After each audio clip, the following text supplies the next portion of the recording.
ওঙ্কার বাংলায় সঙ্গে রয়েছে আমি শিল্পা। এই মুহূর্তের খবর হলো, অভিষেক কিংবা তৃণমূল বেছে নিতে হবে যে কোনো একটি, নচেত জোড়া ফুল প্রতীক নিয়ে নতুন তৃণমূল করবেন তারা। মমতা বন্দ্যোপাধ্যায়কে সরাসরি শর্ত বেঁধে দিলেন আসল তৃণমূলের মুখ্য সচেতক, প্রাক্তন মন্ত্রী তথা রঘুনাথগঞ্জের বিধায়ক আখরুজ্জামান। বিদ্রোহী কাকলি পুত্র বিয়েতে দেওয়া মমতার উপহার ফেরতের সিদ্ধান্ত। বিয়েতে আমার স্ত্রীকে দেওয়া মমতার সোনার হার এবং দুর্গাপুজোয় আমাকে দেওয়া কুর্তা পাজামা ফেরত দিচ্ছি। এই সৌজন্যের জন্য আমি কৃতজ্ঞ। ব্যক্তিগত কারণে এই উপহারগুলি ফিরিয়ে দেওয়াই সমীচীন। সোশ্যাল সাইটে পোস্ট কাকলি পুত্র বৈদ্যনাথ ঘোষের।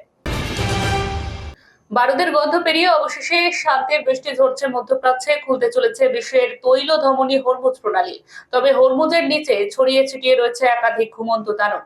প্রণালী খুললেই চলতে পারে ভয়ঙ্কর ধ্বংসযজ্ঞ। এরকমই আরো অন্যান্য খবরের আপডেটের জন্য অবশ্যই চোখ রাখুন ওঙ্কার বাংলা ডিজিটালে।